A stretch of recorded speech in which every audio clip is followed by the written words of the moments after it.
রামপুর নাম এক ছোট গ্রামে রামেশ নাম এক দরিদ্র ব্যক্তি তার স্ত্রী সীমার সাথে থাকত। সে অন্যের জমিতে ছোটখাটো কাজ করে সংসার চালাত। একদিন রামেশ কাজের সন্ধানে বেরিয়েও কোনো কাজ পেল না।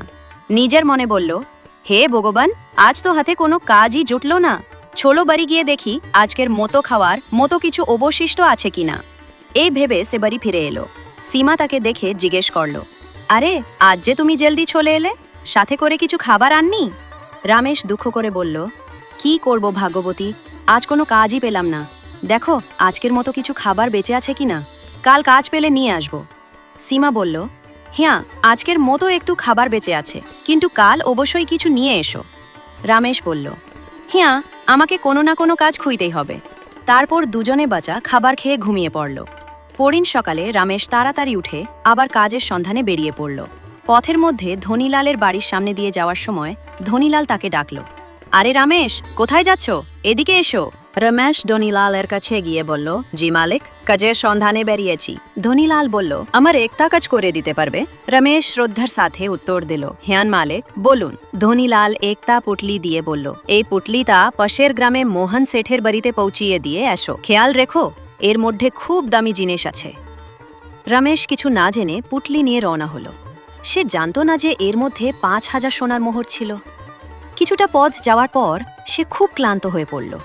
নিজে মনে বলল, আরে বাবা, একটু বিশ্রাম নাই। সে একটা গাছের নিচে বস থাকতে থাকতে ঘুমিয়ে পড়ল।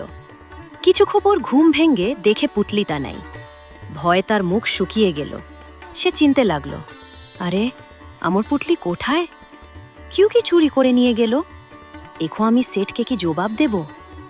ভয়ে ভয়ে সে ধনীলালের কাছে ফির গিয়ে সব সত্যি কথা বলল।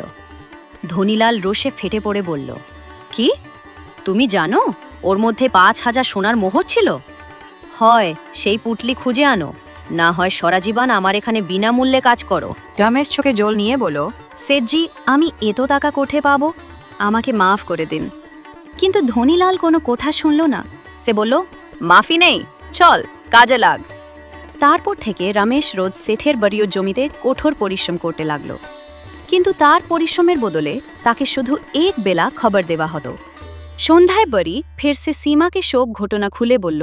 সীমা কণ্ঠে কণ্ঠে বলল, হে ভগবান, এ তো কষ্ট শুধু আমাদেরই নসেবে কেন? পরদিন আবার রমেশ জমিতে কাজ করতে গিয়ে মাটির মধ্যে কিছু একটা চকচক করতে দেখে মাটি খুঁড়েছে একটা সোনার মোহর বের করল। খুশি হয়ে বলল, ভগবান তোমার লাখ লাখ শুকুর। একটু পরে তার চোখ পড়ে একটা পুরনো কলসের ওপর। সে কলসটা তুলে দেখে সে তা খালি। রমেশ ভাবল, কলসটাও বাড়ি নিয়ে যায়।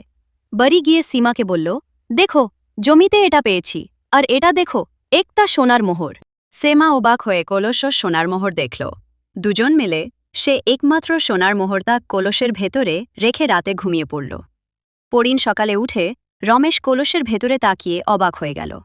কলসটা অনেক সোনার মোহরে ভরে গেছে। সে চিতই উঠে বলল, সীমা, জলদি এসো, দেখো এটা কি করে হলো? আমরা তো শুধু একটা মোহরই রেখেছিলাম। সীমা বলল, মনে হয় এটা কোনো জাদুকারী কৌশল, চলো অন্য কিছু রেখে দেখি।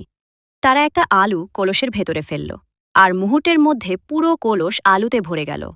এবার তারা বুঝতে পারল যে এটা সত্যিই একটা জাদুকরী কলস। তারপর রমেশ কলসের সাহায্যে ৫,০০০ সোনার মোহর তৈরি করে ধনীলালের কাছে নিয়ে গেল।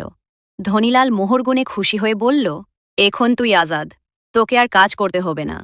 রমেশ বাড়ি ফিরে এলো। তারপর থেকে রমেশ ও সীমা জাদুকরী কলসের সঠিক ব্যবহার করে সুখে, শান্তিতে ও সমৃদ্ধিতে জীবন কাটাতে লাগল।